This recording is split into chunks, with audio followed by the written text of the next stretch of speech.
Fala, doutora Luísa, tudo bem? Tudo bem, Natália? Boa tarde. Um prazer estar aqui com você. Boa tarde. Gente, sejam todos muito bem-vindos. Estamos aqui hoje para mais uma gravação do nosso podcast INQ. E hoje com a presença ilustre, né, dessa doutora, que é uma referência para todos nós, e para falar de um assunto, gente, muito importante. Um assunto que a gente tem enfrentado desafios diários, a gente estava até antes da gravação comentando um pouco sobre isso, e que repercute, na verdade, na saúde das pessoas de forma geral e impacta muito a vida social, né, a vida afetiva, a vida laboral. Então, hoje nós iremos falar mesmo dessa saúde mental e desse equilíbrio, né, entre corpo e mente.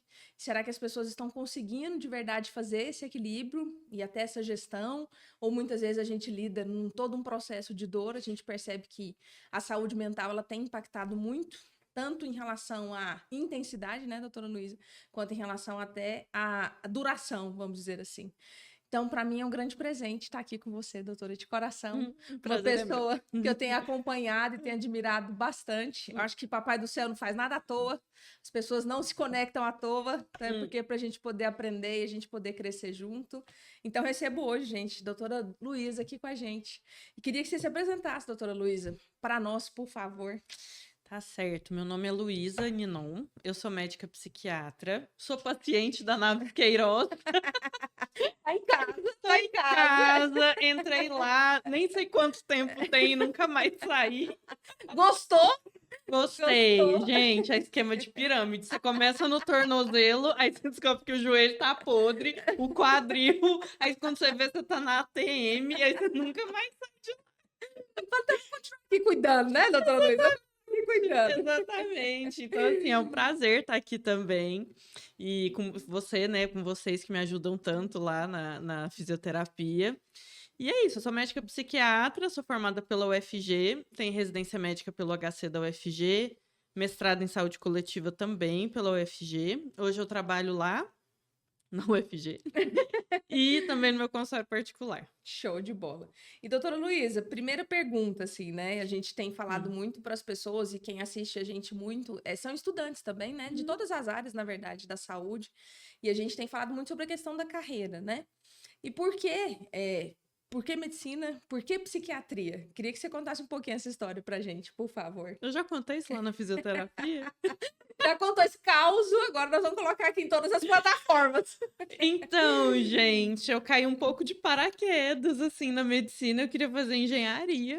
Olha! E aí acabou que, enfim, eu me decepcionei um pouco, que eu fui conhecer o ITA.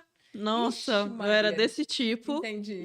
Aí eu pensei que eu não queria aquilo pra minha vida, acabei fazendo medicina. E aí, quando eu entrei na faculdade, Falou, meu Deus, o que eu vou fazer com isso o que agora? eu vou fazer com isso? Eu descobri que eu tinha alergia de luva, de procedimento de luva, assim. Eu tenho alergia de látex em geral. Jesus! Então, cirurgia? Jamais, assim, ficou muito limitado, assim, né? Entendi. Isso foi uma crise o curso todo. Eu achava que eu não ia conseguir exercer, né? Aham, a profissão. A profissão. Uhum. Aí, quando eu passei na psiquiatria, eu falei, uai, tem alguma coisa que eu acho que dá pra eu fazer. Que E é muito bacana bom, né? isso. Psiquiatria é muito bacana, é muito interessante. E Eu é um não- leque, né? Imenso, É um né? leque imenso, eu não preciso calçar luva, né?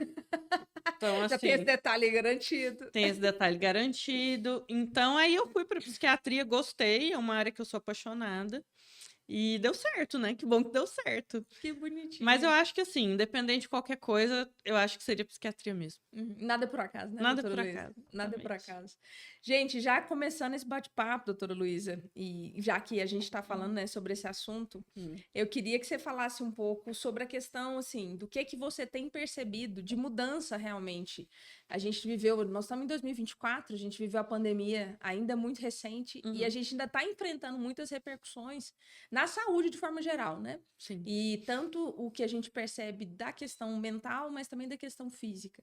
Como é que tem sido isso, assim, na sua profissão, na sua rotina diária? Depois da pandemia, eu brinco que um cano estourou, né? E esse cano não fechou mais. Perfeito. E eu acho que vocês também têm a mesma percepção, né? Sim. Porque com o Covid a gente teve uma série de mudanças sociais muito importantes, né? Além dos impactos óbvios da pandemia, de mortes, perdas, quadros pós-traumáticos em decorrência disso, especialmente em profissionais de saúde, né? Eu acho que teve também as consequências do isolamento social, que foram muito grandes, né? Muito, muito grandes. A gente está tentando entender isso até agora. Verdade. E também, quem não pegou Covid, né? Pouquíssima gente, né? Eu peguei 2 vezes em 2023, mas peguei. E e o Covid, ele predispõe uma série de questões complicadas que também a gente ainda está tentando entender. Um monte de gatilho, na verdade, né, Luiz? Então assim, ele pode deflagrar ou piorar quadros de saúde mental, ele pode deflagrar ou piorar quadros de dor crônica, ele pode ser um gatilho, às vezes, para um quadro demencial aparecer mais cedo, por exemplo. Ele pode ser um gatilho ali para doenças autoimunes se manifestarem, enfim. Tem uma série de... E tem o que a gente chama de Covid longo, né? Que são aqueles sintomas que ficam, principalmente de memória, né? Depois do Covid. Eu, particularmente, quando tive o meu primeiro Covid, que foi em janeiro... De 2023? Eu acho que foi, se eu não tô bagunçando os anos, foi, porque parece que é uma nuvem, né? 2021, 22, 23 é uma grande nuvem. Parece que a gente viveu um filme, né? Não parece que a gente viveu aquilo de verdade. Exato, uma nuvem. Mas acho que foi janeiro de 23 mesmo. E aí, quando eu tive esse Covid, foi leve, eu já tava com 4 doses de vacina na época, mas depois disso eu voltei a ter enxaqueca que eu não tinha há mais de 4 anos, assim. Tive que voltar a tomar medicação para enxaqueca, por exemplo. Assim, as dores no corpo ficaram por uns 6 meses, dores muito intensas, depois passaram, né? E no segundo Covid, isso torna a piorar, que aí já foi no final de 2023, ele para outubro de 2023, que eu peguei Covid novamente. E assim, eu tô fazendo um autorrelato, mas esse relato é o relato de muitas pessoas. É isso que eu ia comentar. Na verdade, né? É o que a gente viveu, né, Luiz? E o que a gente vivencia na nossa realidade clínica, né? Na nossa realidade, acaba assim, no consultório, lá na clínica. E eu também, assim, falando um pouco também do aspecto pessoal, Luiz, eu também tive 2 Covids. E o primeiro Covid que eu tive foi junto com a dengue, que foi no final de 2022. E nessa dengue, assim, minhas plaquetas foi para 30 mil. Então, o que você acha? Eu só não internei porque tinha uma grande amiga minha, infectologista, que estava tomando de conta. Mas, assim, foi uma situação que gerou uma repercussão muito grande. E eu falo que praticamente eu parei muitos aspectos durante 1 ano da minha vida. Para eu conseguir restabelecer minha saúde de fato, né? E a gente fala realmente, assim, de uma saúde física. Mas aí qual que é a repercussão disso na saúde mental? Porque a gente fica impossibilitado de fazer um monte de coisa.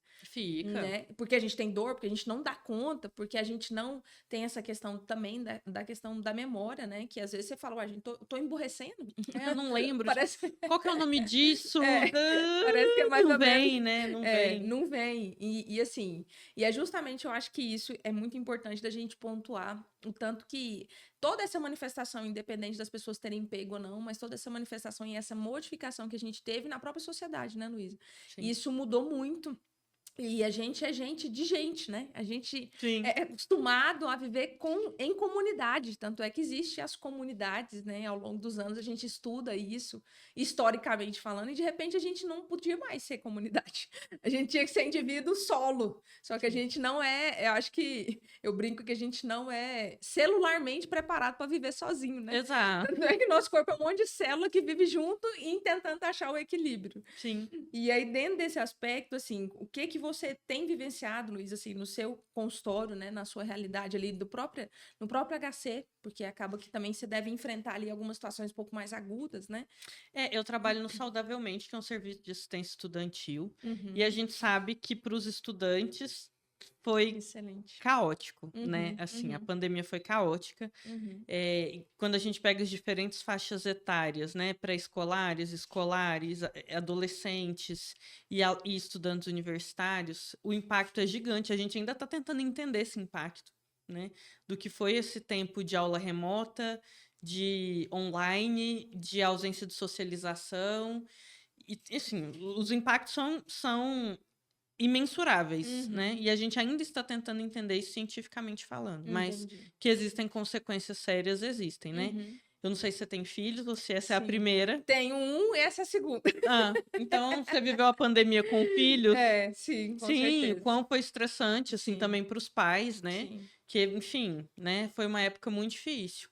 E é claro que isso repercute psicodinamicamente na saúde mental das pessoas, né? Uhum, Em termos de reorganização social, de reorganização de formas de viver, de uhum. entendimento, porque um dia era uma coisa, no outro dia era outra coisa, então a gente não teve um tempo de processamento em Excelente. relação a essas De coisas. reaprender, né? Não, Eu fazia não. isso, agora eu vou reaprender a viver de outra forma, Foi né? no susto. Foi no susto. Foi no susto. De um dia para o outro fecha tudo. Uhum. E Se é isso. isola, e se E isola. se isola e você não pode ver ninguém. E é isso. Enfim, gente, foi muito complexo, né? Eu acho que falar ainda daquelas fases mais agudas, acho que toca em todos nós, Sem né? dúvida, De sem alguma dúvida. forma. E o Uhum. Covid e os quadros psiquiátricos, né, derivados do Covid, eles estão muito associados com dores crônicas, né? Muito, extremamente associados. Eu sempre falo que uma pessoa que sente dor não tem como ela estar feliz. E Uhum. uma pessoa que não está feliz, ela provavelmente está sentindo dor, né? De alguma Perfeito. natureza. Uhum. Então, são coisas que se comunicam de uma maneira muito íntima. E a gente precisa, assim, eu acho que todo profissional, Luísa, lógico que a gente está falando aqui com uma médica, né, que é Uhum. psiquiatra, mas eu acho que esse é um ponto de atenção para qualquer profissional da saúde, né? Então, assim, o profissional de educação física tem que ter essa atenção, o fisioterapeuta tem que ter essa atenção, o nutricionista tem que ter essa atenção, porque às vezes a gente recebe esse paciente é um paciente poliqueixoso, a gente até Sim. intitula ele, né? Nossa, cara chato, nossa, fulana só reclama, nossa, todo dia Beltrana tá com dor em algum lugar. Só que a gente às vezes não vou nem dizer que é empatia, mas porque eu falo que, na verdade, a gente buscar entender o que está acontecendo com o outro e direcioná-lo para procurar uma ajuda mais coerente, Isso. mais assertiva. E a gente, por isso que valoriza tanto essa questão multidisciplinar e interdisciplinar. A gente está conversando também é muito importante com outros profissionais, né, Luísa? Sim, até às vezes os pacientes perguntam: que profissional que eu vou primeiro? Eu falo: se o profissional for bom, tanto faz. Porque ele vai saber te encaminhar para os outros profissionais que você precisa, Perfeito. né? Então, Perfeito. assim, o Uhum, primeiro contato com um profissional de saúde mental, ou uhum, de saúde de maneira geral, né? uhum. Ele é muito importante, porque aquele profissional vai fazer uma primeira avaliação para falar: olha, você não precisa só de mim. Excelente. Você precisa do nutricionista, do fisioterapeuta, do psicólogo, você precisa, às vezes, ir no endócrino, no Excelente. ortopedista, enfim, né? Excelente. Então, que profissional procurar primeiro, tanto faz, né? Uhum. Sendo bom, ele vai te direcionar bem. Nossa, excelente você falar isso, Luísa. E aí, essa sensibilidade, né? Assim, a gente ter essa sensibilidade de perceber que às vezes tem mais coisa envolvida naquele quadro Isso. e que tem mais gente que pode ajudar e pode somar. E, lógico, o maior beneficiado é o nosso paciente, mas é nós mesmos. Eu falo assim, Luísa, hoje eu estava falando isso hoje pela manhã, inclusive, num atendimento.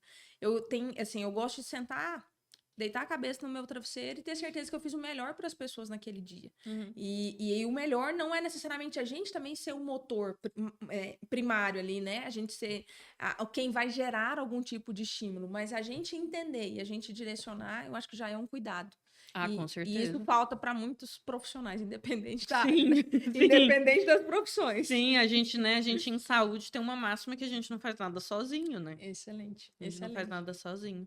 Luiz, e dentro desse aspecto, assim, o que você acha que são as principais consequências dessa dor prolongada? O que você percebe em relação a essa instabilidade, assim, da questão da saúde mental mesmo, quando essa pessoa tem dor durante muito tempo? Como que ela fica mentalmente falando? A gente sabe que ela fica mais fragilizada, mas Com tem certeza. algumas estratégias que você usa, tanto para avaliar, quanto até para poder diagnosticar e até direcionar um tratamento mais adequado? Tem muitas causas diferentes de dor, né? Uhum. E dor é uma coisa que a gente não consegue mensurar objetivamente. Uhum. Então, a gente mensura através da subjetividade de quem relata, né? Uhum. Mas eu acho que toda queixa de dor, ela precisa ser valorizada.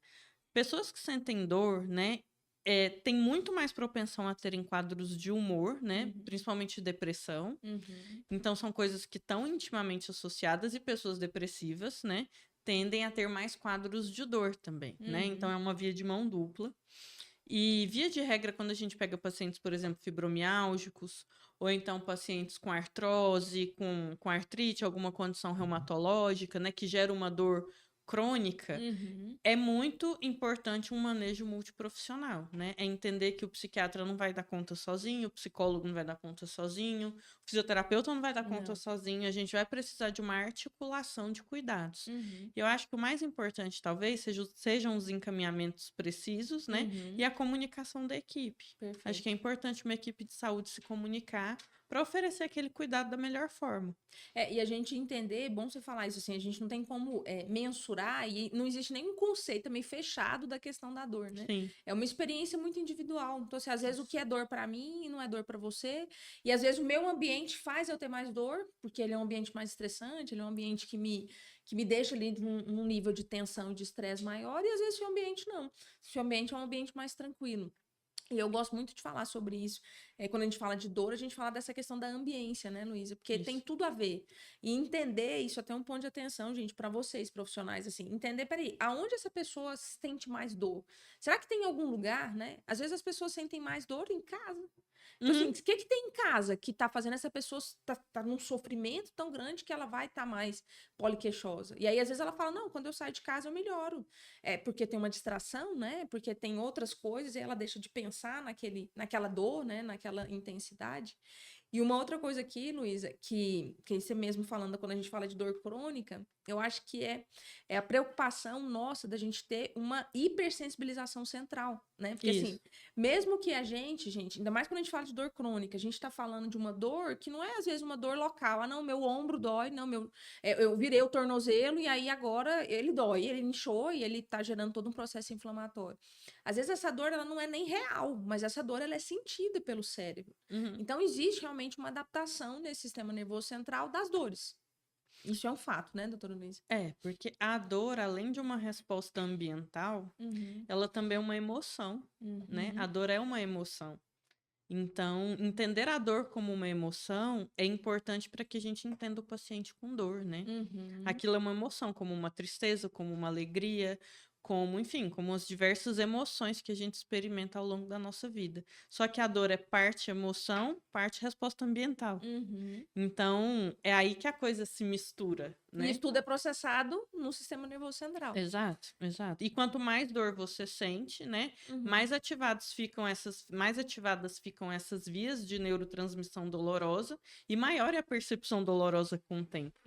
Então, fazer a modulação da dor também é muito importante. E hoje, quais são as estratégias assim que têm sido utilizadas, doutora Luísa, para essa neuromodulação? Principalmente a gente pensando na neuromodulação central. A gente tem muitos fármacos, né, que fazem modulação de dor, aí é ver o perfil de cada paciente. A gente tem tratamentos com estimulação magnética transcraniana, por exemplo, né, que são muito bons para manejo de dores diversas. Fisioterapia, né, costuma ter uma resposta muito boa, atividade física, então, psicoterapias. Então, a gente tem muitas estratégias para manejo de dor, e aí vai do perfil de cada paciente. Ou seja, é uma análise individual, é um direcionamento e um tratamento individual, não tem como a gente seguir um protocolo e uma receita de bolo. Isso. E é importante, assim, todos os profissionais terem essa clareza e esse entendimento, como mesmo a gente estava comentando, que também às vezes não é só eu que vou dar conta do recado, e na maioria das vezes não é, porque a gente não faz nada sozinho, mas a gente poder ali ter uma rede de apoio para a gente poder conseguir seguir, né, Isso, com certeza. E essa rede de apoio é tanto profissional quanto a família, os amigos, a rede comunitária, né, daquele indivíduo participando também desses processos de promoção de saúde, né? Teve algum caso que você se lembra, doutora Luísa, assim, ao longo da sua jornada, que foi um caso mais desafiador, pensando, não necessariamente na dor, né, mas pensando nessa instabilidade ali dessa saúde e quanto que isso repercutiu na parte física, vamos dizer assim? Já tiveram muitos, assim, muitos. Teve algum que te marcou, que você poderia compartilhar conosco? Eu tô aqui pensando. Acho que tiveram vários, assim, mas eu vou dar um exemplo aqui de um paciente que sofreu um acidente e se tornou deficiente físico, né, depois desse acidente. Acidente de carro? Sabe quando você esquece de puxar o freio de mão na garagem? Então, ele foi atropelado pelo próprio carro, assim, na garagem de casa. E é um paciente que tem muita dor depois disso, muita dor. E depois disso desenvolveu um quadro de humor bem pesado também, teve muitas repercussões vivenciais. E com tratamento, ele teve uma boa melhora de qualidade de vida, ainda sente dor. Ele tem uma lesão, né, orgânica ali, Sim. estrutural pós-acidente. Mas os tratamentos foram vários, né, com vários profissionais, foi bem interessante. Nesse caso, me marcou. Eu acho que pensando assim em dor, talvez isso tenha sido o que mais me marcou. E é assim, é interessante ele mesmo ter sido o ator, né? Vamos dizer assim, o autor da sua limitação, né? Sim, isso é Entre pesado, aspas, né? né? Isso é Entre aspas, pesado. isso é muito pesado, porque é uma culpa, né? Que a gente acaba carregando. E isso tem uma emocionalidade ali envolvida naquele Muita coisa trauma. envolvida, muita coisa. Tem uma história, doutora Luísa, eu acho que eu nunca falei dela, assim, abertamente, assim. Teve uma paciente uma vez que tava com muita dor no cotovelo. E aí, um diagnóstico, mais ou menos. Fechado era supostamente uma epicondilite lateral, né? Que é a famosa tendinite do tenista lá. Mas ela não tinha nenhuma característica, assim, nem de faixa etária, nem de gênero, e nem de prática de atividade nem física, era tenista, nem né? era tenista, e falava que tinha dor, né? E aí, um médico ortopedista, que também era especialista em dor, e aí ele me encaminhou esse paciente, falou assim, Natália, eu já fiz de tudo, ela já procurou tudo quanto é médico, você pensar em Goiânia e até em outros estados, e ela não conseguiu resolver o problema dela. E aí ela veio até mim, só que eu também virei para ela e falei assim, olha, eu não sei muito bem como que eu faço para cuidar de você não, né? E aí o que que aconteceu? Quando ela veio para mim para poder avaliá-la, e aí realmente a gente tinha um monte de repercussões biomecânicas, né? Que a gente é tudo torto, como você mesmo disse, doutora Luiz. Todos nós somos assim. Acontece. Independente, tá, gente, das pessoas, porque a gente usa o nosso corpo de forma muito assimétrica. Mas eu peguei e falei, ok, mas nada justificava aquela intensidade da dor, né? E aí eu sei que eu acabei não dando prosseguimento ao tratamento dela, porque eu falei, gente, tem mais coisa. Eu falei, olha, eu não sei nem o que a senhora acredita. Eu falei para ela. Eu falei, não sei o que a senhora acredita, a senhora acredita, né, em Deus, a senhora não acredita, a senhora vai, né, frequenta algum tipo de religião. Mas eu acho que, assim, a gente precisa pensar nas coisas de todas as formas. E quando a gente fala de crença, né, a gente também não está falando de religião, a gente está falando de cada um ter as suas crenças ali envolvidas. E aí essa moça sumiu, Luísa. Aí um dia, na época, eu tinha um consultório na academia da Ribeiro. E aí um dia eu cheguei lá na clínica, tinha uma cesta pra mim de vinhos, de chocolate, de não sei o que e tal, tal, tal. Eu falei, mas gente, o que é isso que eu ganhei aqui, que eu não tô sabendo? E aí era essa paciente, né? E aí essa paciente passou por um tipo de abordagem diferente e ela lembrou que uma coisa poderia ser a causa da dor dela, física. Que a filha dela tinha falecido e ela tinha sofrido um acidente junto com a filha em que ela estava dirigindo e a filha dela tinha falecido naquele braço, naquele cotovelo. E aí ela pegou e falou assim, Natália, na verdade eu carrego a minha filha aqui até hoje, né? Mesmo 5 anos depois do acidente. Então, assim, o peso que aquele corpo carregava era um peso muito maior do que um aspecto físico, né? Mas é toda uma questão de culpa, toda uma questão ali de dor, toda uma questão de várias situações. E, assim, foi um caso também que me marcou bastante, que eu falei, gente, que eu tive a certeza, assim, nunca é o que parece ser, apenas, né? Sim. Não tem como, a gente fala muito da questão do iceberg, né? Que eu brinco que o iceberg não teria derrubado um navio como o Titanic se fosse só uma pontinha de gelo. Tem muito mais coisa ali envolvida nas profundezas que a gente, às vezes, também vai descascando aos poucos. E às vezes a gente nem se permite, né? Descascar, porque a gente tem medo que a gente vai lidar, mas que é muito importante para a gente poder ter um entendimento. E aí, isso, assim, eu tinha conhecimento para lidar com isso, doutora Luísa? Não. Tanto é que eu falei, olha, procura outras pessoas, né? Até falei, você vai procurar um psicólogo? Ah, não, mas eu já fui, fiz terapia. Eu falei, então procura alguém com uma abordagem diferente. Falei, procura um psiquiatra. Não, mas eu já fui, então procura alguém que tem uma abordagem diferente. Vai em alguma crença, né? E tudo mais. Então, assim, é esse olhar, eu acho que um pouco mais amoroso para aquela queixa. Aí, do que a gente falar assim, não, isso é coisa da sua cabeça. Porque muitas vezes as pessoas falam assim. E a gente vê, principalmente o paciente da fibromialgia, que é um paciente poliqueixoso, as pessoas não têm muita paciência para lidar com ele, né? As pessoas falam, não, né, vai... nossa, fulana chegou, meu Deus, a dona Maria de novo, e reclamando de novo, e tal, tal, tal. É a gente tentar, acho que mudar um pouco essa estratégia. E dentro do que você tem percebido, assim, eu adorei esse termo aqui, não sei se foi você que sugeriu, doutora Luísa, mas assim, você mencionou na pesquisa suicidologia e gestão e saúde. Nunca tinha ouvido falar esse termo, adorei. E eu queria que você explicasse para mim e para a gente também o que significa. E sobre essa questão da gestão de saúde. Será que a gente realmente está gerindo saúde ou a gente está gerindo doença, né? Eu fiz meu mestrado em saúde coletiva, né? E gestão em saúde é uma das sub-áreas da saúde coletiva. Eu pesquisei suicídio no meu mestrado durante a pandemia, então foi Meu foi Deus, também um Luísa. processo bem pesado. E pensando assim, né, na nossa vida prática, por vezes a gente faz gestão de doença, infelizmente, né?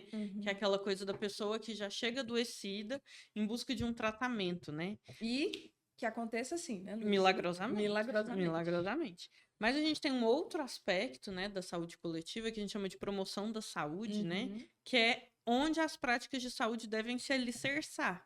Então, a promoção de saúde, ela vai além da prevenção, ela vai no sentido de construir formas melhores de se viver, Que joia. né? De maneira não só evitar o adoecimento, mas de promover saúde mesmo para as pessoas num conceito mais geral. E se a gente centra a nossa prática nessa visão, tem muita coisa que a gente pode fazer, Nossa, né? sensacional. Sei lá, melhorias no trânsito vão ter uma repercussão positiva na saúde, por exemplo, Perfeito. né? Arborização e por aí vai, né? Quando a gente pensa em promoção, a gente não pensa só naquela área da saúde biológica. A gente pensa numa comunicação com basicamente todas as outras áreas. Ou seja, aí a gente fala realmente numa gestão de saúde, né? E não numa gestão da doença. Isso, com certeza. Porque você falou uma coisa muito bacana, assim, da questão...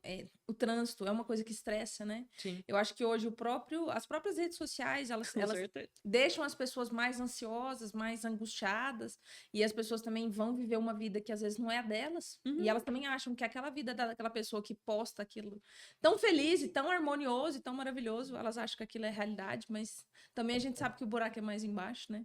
Ah, bem mais. Bem mais. E assim, eu não conhecia esse termo e eu achei sensacional. E eu acho que é muito importante que a gente, como profissional da saúde, esteja consciente, né? E ciente da importância da gente cuidar da saúde, mas da gente promover a saúde. Isso. E não esperar as pessoas se adoecerem.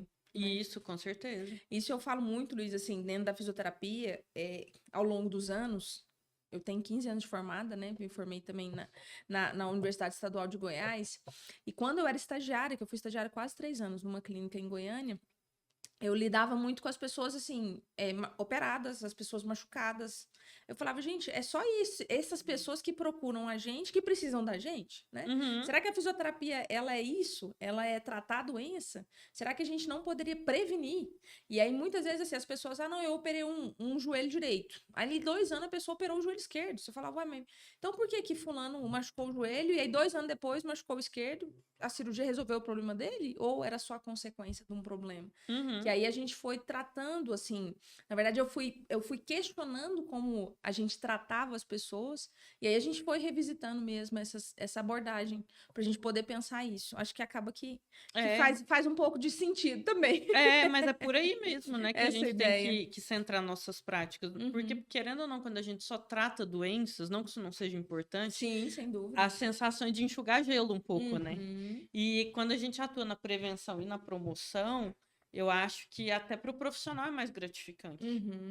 Não, e você falou um negócio assim, né? Questão também de natureza. Gente, a gente é ser da natureza, né? Como ser humano, como espécie humana, nós vivemos e sobrevivemos no meio da natureza. Então, a gente também não é acostumado e treinado para viver dentro de um espaçozinho pequeno, meio que, né? Isso. Ofuscando tudo. E isso é uma coisa que eu falo muito, Luísa. Foi até interessante você comentar. As pessoas falam assim, eu vou caminhar. Mas eu caminho aonde? Na esteira, eu sempre falo, se você puder, o melhor seria caminhar na rua. O melhor seria caminhar num parque. Né? Não só porque a esteira XYZ, ou não só porque o parque XYZ, mas é porque a gente tá carente dessa troca, né? Porque isso é energia, isso é a gente vivenciar ali outras experiências, né? Estar em contato com a natureza faz com que a gente se lembre que a gente é bicho também, que a gente também é natureza. Né? E que a gente precisa disso para ter saúde, que né? a gente não é máquina, né? Que a gente não é concreto, que a gente não é... Asfalto, exato, né? A gente é natureza também. E é interessante, né, para autorregulação mesmo, assim, até biológica, né? Eu falo que é troca de energia, né? Com a natureza. Que sensacional, tá vendo? A gente faz as coisas, tô aprendendo também, que eu não tô muito errada assim não, doutora Luísa. Tá indo bem, Natália, tá indo bem. Graças a Deus. Luísa, em sua experiência, assim, quais são os desafios psicológicos mais comuns que você tem gerenciado, né, no seu dia a dia? Eu acho que muitas das vezes é a própria depressão, né? Mas a gente tem visto hoje uma incidência muito alta com as pessoas com crise de ansiedade e também isso acontecendo em pessoas cada vez mais jovens. Nos extremos de idade, né? Nos extremos de Depois idade. da pandemia, os extremos de idade acho que foram os que mais sofreram. Uhum. Nossa, gente, eu nem sei te falar O que está sendo o mais que está sendo mais intenso? proeminente, mas o que eu acho que mais chama atenção é que parece que todo mundo adoeceu, psiquiatricamente falando. Uhum. Eu sinto isso, assim, é uma sensação bem subjetiva, bem empírica, Uhum. né? Não tô Mas falando... isso é uma verdade. Eu também tenho essa percepção. parece que todo mundo adoeceu, e nós nesse bolo também, né? Sim, com Ninguém certeza. tá imune, né, Não. a isso. Uhum. E eu acho que o que me chama atenção é isso, assim, pessoas que talvez nunca procurassem, né, Ajuda. por ajuda, seja por preconceito, estigma, ou por talvez não precisarem mesmo ao longo da vida, hoje procuram. Hoje procuram. E tem uma questão também, Luísa, que eu acho que essas mudanças todas, elas fizeram despertar algumas coisas, né? Porque assim, eu acho que às vezes muita coisa estava ali escondida, porque a gente vivia também na rotina do fazimento, né? Que a gente faz. A gente não para pensar. E de repente a gente foi obrigada a parar, né? E aí quando a gente para, a gente pensa e aí automaticamente a gente sente. Só que não necessariamente eu sinto sentimentos bons, né? Eu sinto sentimentos diversos e pensamentos também diversos, aí isso pode levar as pessoas para um outro lugar. E aí realmente despertar ali algumas coisas mais profundas, vamos dizer assim. E eu acho que hoje também a gente tem falado mais de saúde mental, né? O que faz com que as pessoas também tenham mais interesse de olhar para isso, porque antes era muito o lugar do, eu não sou doido. Né? Era um preconceito mesmo. Isso, exato, né? Exato. Muito estigma em cima, né, da figura do psiquiatra, da saúde mental. Eu acho que hoje a gente vem caminhando positivamente no sentido de quebrar mais esses preconceitos, esses estigmas. E assim, não significa que eu procurei um psiquiatra, não significa que eu sou doido, né? Claro, né? Não. Óbvio. Eu faço terapia. Antigamente era a gente falava até baixo, era engraçado isso, nossa, né? olha, eu vou no psiquiatra. Eu vou no psiquiatra, ou senão, não, eu tenho terapia. As pessoas olhavam assim, tipo, por que você tem terapia, né? Como você se tá fosse... doida? Tá tudo bem, né, fulano? O que tá acontecendo? E eu acho que isso é muito importante, doutora Luiz. Por isso, assim, eu fiquei muito feliz de você estar aqui com a gente, pra gente poder levar acesso à informação, né? E eu falo que esse podcast, gente, ele foi criado para levar informação. E não é para falar bonito, não é para falar, não, é para a gente poder trazer pessoas que tenham ali muito conhecimento, mas que conseguem colocar isso de uma forma simples. Porque todo mundo tem que saber de algumas coisas, né? Sim. E todo mundo tem que entender que é possível ser melhor cuidado, melhor assistido, e que tem profissionais que já têm essa visão mais aberta, sem tanto preconceito, para poder cuidar das pessoas. E, Luísa, como é que você percebe, doutora, que a dor que acaba, lógico, gerando, né, às vezes, uma limitação física, elas impactam na qualidade de vida desses pacientes, né, desses clientes nossos? Nossa. Me conta. Meu Deus. Que aí muda tudo. As perguntas que é só assim, né, bagunça. Mas, assim, né, aquela coisa, viver com dor é viver uma vida com limitações, né? A dor, ela limita, a função da dor é limitar, né? A função da dor, assim, fisiologicamente, é limitar. Então, uma vida com dor, independente de qual seja essa dor, é uma vida cheia de limitações. E aí, dependendo da natureza da dor, isso pode, inclusive, limitar o paciente de uma maneira a incapacitá-lo. De fato. De fato, né? De fato. O que não é incomum, né? A gente vê pacientes incapacitados para o trabalho, para as relações, por conta de dor. E é até uma coisa que mudou muito. A própria, na verdade, assim, a sociedade, de forma geral, a interpretação dessas dores e também como a tomada de decisão. Antigamente tinha um preconceito muito grande também, né? Até do colaborador em relação ao seu empregador. Não, fulano, a gente não tinha tanta empatia, acho que quando a gente vê hoje. Porque, na verdade, como todo mundo adoeceu, desde o dono até o funcionário, desde o chefe até o coleguinha do lado. Então, assim, eu acho que hoje as pessoas são um pouco mais empáticas, né? Fala, não, fulano tá de atestado porque precisou. Eu tenho uma prima, Luísa, que ela é enfermeira e ela trabalha no CAIS, né? Então, assim, que aí você falando da questão dos profissionais, né? E ela viveu muito intensamente tudo isso. E uma das coisas hoje que ela vive muito intensamente É lógico a questão da sobrecarga do sistema e etc. Mas o quanto os extremos têm acontecido. Ela falou assim, eu nunca vi uma pessoa de 20 anos que infartou. E ela viu isso agora. Ixi, teve demais. Né? 20 anos, uma pessoa infartada. Era uma coisa assim, que... Tanto é que um dia que o menino chegou lá, ela falou assim, que as amigas dela viraram assim, o que esse menino tá fazendo aqui? Que ele tava lá num lugar lá de cautela, né? De sobreaviso. E aí, ela falou assim, não, ele infartou. Aí que a gente, né? Ela falou, como? E do mesmo jeito, uma pessoa de 90 anos, assim, com crise de pânico, de uma forma muito intensa, e que às vezes foi difícil até conter a situação. Ela falou assim, eu nunca vi isso, né? Assim, um idoso numa situação dessa, de crise, que a pessoa, ela perdeu totalmente o controle da situação.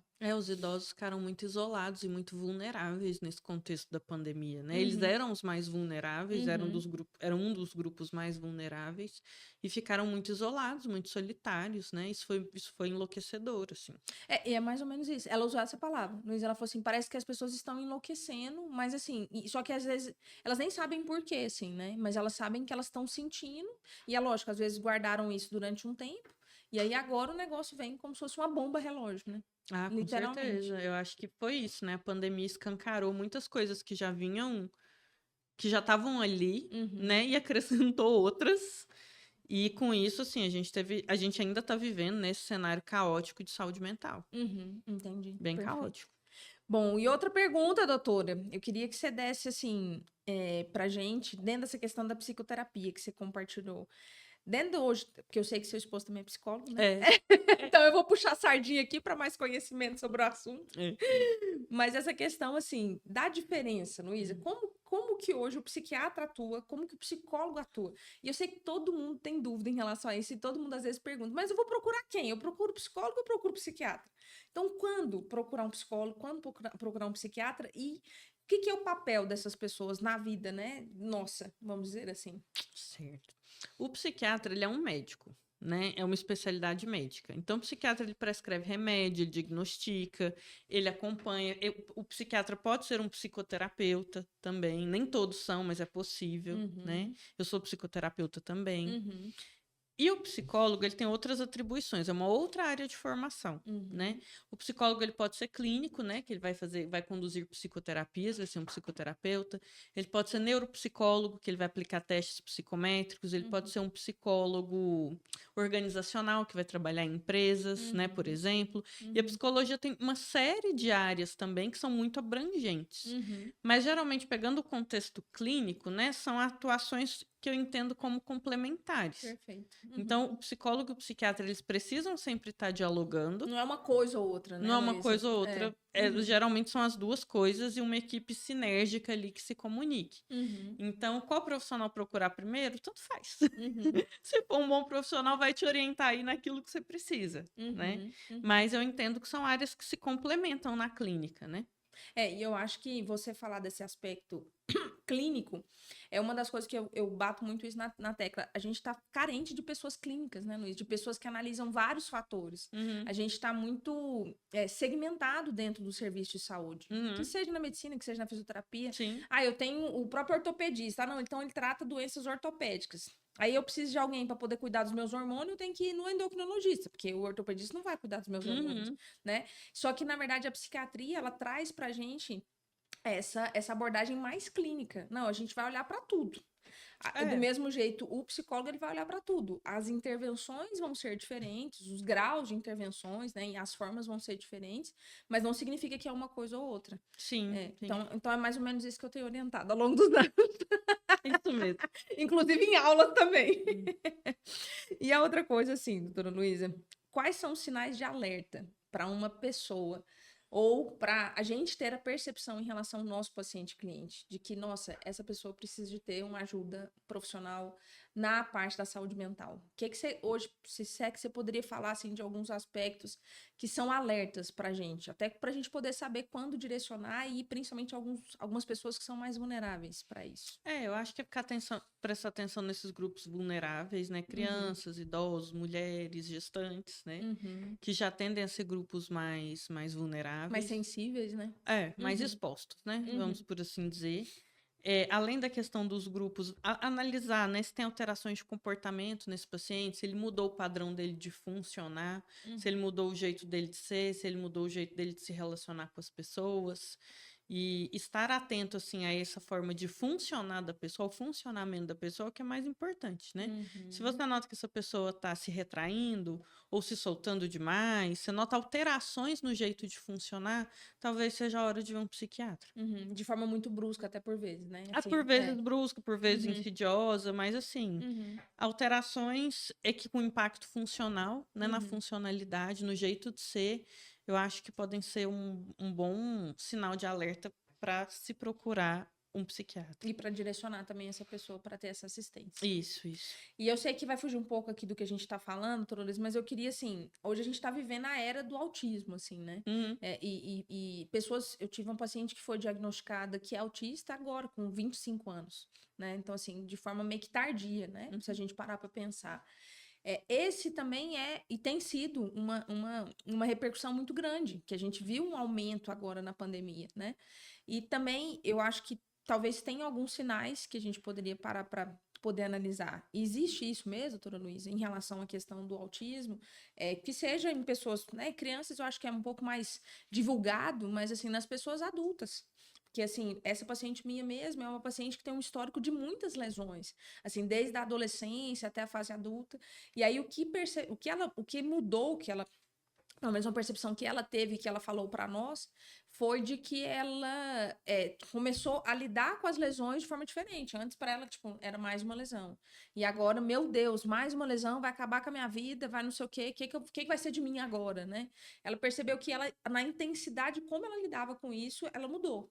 E aí ela falou assim, será que é normal isso? Hoje a gente está diagnosticando mais coisas que não eram diagnosticadas, né? A gente chama isso de sobrediagnóstico, né? Não é que a incidência esteja aumentando exatamente. A gente está diagnosticando mais coisas que não eram diagnosticadas antes. Mas eu acho que quanto ao autismo, TDAH e várias coisas dentro da psiquiatria, a gente tem que ter cautela, porque também tem uma banalização em relação a esse tipo de conteúdo, especialmente em redes sociais, né? Perfeito. Às vezes os pacientes chegam, nossa, eu vi vários vídeos no TikTok, eu tenho certeza que eu sou autista. As coisas não são por aí, né? As coisas não são por aí. Eu já vi isso. Várias condições patológicas ou não podem implicar em baixa responsividade social, ou enfim, né? Em algumas outras características ali do autismo, né? Mas, de toda forma, se um profissional de saúde percebe que é um sujeito com algumas estereotipias motoras, né? Às vezes, a gente chama de baixa responsividade social, dificuldade de interação, de comunicação, de socialização, relacionamento e entendimento da comunicação verbal e não verbal, são sinais interessantes para pensar no diagnóstico e encaminhar para uma avaliação especializada. Porque quem vai fechar isso é um profissional capacitado. Não tem como a gente ficar pelas redes sociais ou até pelo Dr. Google achando que a gente fechou o diagnóstico clínico, não. Mas isso é o que mais rola, né? Infelizmente. Isso aí nossa, rola e divulga, né, doutora Luísa? É o desafio que eu acho que é dos tempos atuais, né? Dos tempos modernos. Eu vi no Instagram e no TikTok, eu tenho certeza que eu tenho tal coisa. E daí a gente respira fundo e fala... Conta até 1000, falta um pouquinho. Última coisa, doutora Luísa, inclusive assim, aconteceu comigo nessas últimas semanas. Tem uma criança que a gente tem acompanhado, e aí o que aconteceu? Um dia eu cheguei para conversar com ela, e aí eu conversei, brinquei, e aí ele não falou nada, ele só sorriu. Aí eu achei interessante, né? Eu falei, gente, porque assim, a princípio ele machucou o braço, né? É isso que a gente tá cuidando, vamos dizer assim. E aí eu peguei e falei, mas não tem mais coisa, né? E aí foi quando eu fui, de fato, assim, conversar com a mãe, né? Porque até então a gente não estava olhando para esse lugar de como que é essa criança de verdade, né? E as características dela. E aí tem algumas repercussões nesse sentido, e que a mãe falou depois, né? E essa é até uma questão. Às vezes a gente não vai conseguir ter uma percepção imediata do que está acontecendo ali. E às vezes, assim, a própria família também, às vezes, não tem esse conhecimento ainda, às vezes não tem essa clareza, e a família, para resguardar, ela retrai, né? Ela não fala essa situação. E só que a gente, como profissional, a gente pode ser pego, às vezes, de surpresa. Sim. Porque, dependendo de como você aborda, na verdade, você pode até estar agredindo a pessoa, né? Que seja uma criança. Porque dependendo do como você... Ainda mais eu, sou uma pessoa extremamente expansiva. Gosto de abraçar e beijar todo mundo. Mas, assim, não é todo mundo que tá pronto para receber abraço e beijo. Exato. Né? E nem é todo mundo que tá preparado para receber toque, né? Isso. E aí, quando a gente para pra pensar assim, a fisioterapia é o quê? É toque, o tempo todo é tato, né? E que a gente tenha também essa sensibilização e que a gente consiga, assim, ter uma leitura, eu acho que diferente das pessoas. Eu acho que vocês ensinam muito isso pra gente, né? Assim, a gente nas outras áreas. E eu acho que esse também poderia ser um alerta, né? Para os profissionais, para eles poderem entender melhor o comportamento, né? Para poder a gente também conduzir o nosso comportamento, que a gente tem nossas características, mas aquilo precisa ser ajustado de acordo com cada um. Ah, sim. Acho que antes de tocar numa pessoa, né? Uhum. É importante perguntar, olha, posso encostar, né? Em Licença, você? né? Com licença, eu sou fulana. Uhum. E acho que isso é necessário mesmo. E para vocês, né, que trabalham tocando a gente. É muito louco, né, Luísa? É, muito isso louco. com certeza. E assim, e na verdade eu aprendi isso apanhando mesmo, né? Uhum. Porque tinha algumas pessoas que, na verdade, a reação era uma reação. E eu falava, gente, mas por quê? Por isso que eu fui estudar muito essa questão da psicologia ao longo dos anos, lógico que agora mais ainda na pandemia, porque assim, eu percebi uma mudança muito grande. Né? As pessoas também hoje não é todo mundo que gosta de toque. Não. E ao mesmo tempo de criança, essas crianças novas que talvez mudaram tudo num momento da vida extremamente importante para sua até criação como indivíduo, né? Uhum. E aí a sua abordagem tem que ser totalmente diferente. E esse vai ser um adulto que vai ter que ter uma abordagem diferente, etc, etc, etc. Isso sim, eu acho que vão ser cenas dos próximos capítulos aí Estamos pra aí. gente da saúde. Estamos aí para estudar e aprender e vivenciar. Exato. E evoluir gradativamente. Um dia de cada vez. Um dia de cada vez. Doutora Luísa, e para a gente poder ir finalizando, primeiro quero te agradecer de coração por tudo. E eu espero que vocês tenham adorado. Eu amei esse bate-papo. Acho que foi muito rico, de muitas informações valiosas. E assim, todos os profissionais precisam pensar nisso, né? Eu acho que, independente também da gente estar falando aqui da área da saúde, mas, eu sou um gestor de uma empresa, eu lido com gente, né? Então, assim, eu não trabalho na saúde, eu trabalho com computador, sei lá, com TI, mas a gente lida com gente, a gente relaciona com as pessoas, que a gente possa ter um pouco mais de conhecimento, mas que a gente possa observar e, às vezes, falar, não, procura ajuda, né? Você está precisando disso. Eu queria que você deixasse, doutora Luísa, uma reflexão, né? Alguma informação para essas pessoas que estão nos assistindo sobre a saúde mental e sobre a importância disso tudo. Queria que você falasse algo para nós. Que primeiramente também quero te agradecer, né, Natália? Foi ótimo estar aqui hoje com você, conversar sobre esses assuntos que são importantes de serem conversados, de serem ditos. E adorei a iniciativa do podcast. Aqui é lindo, gente. O estúdio é uma gracinha, né? É tudo muito bonito. Eu acho que sobre saúde mental, talvez um aspecto importante seja também não se cobrar tanto, né? Hoje também as pessoas se cobram estar felizes o tempo todo, estar bem o tempo todo, e faz parte da vida sentir emoção negativa, né?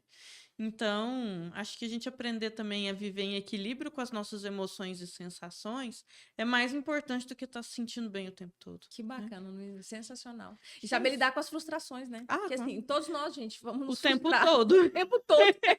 E nossas crianças também vão se frustrar, né? E tá tudo bem elas gritarem, e o idoso também vai se frustrar. E todo mundo vai se frustrar, né? E a gente só tem que saber lidar com algumas, tem que fazer. Perfeito, excelente, excelente.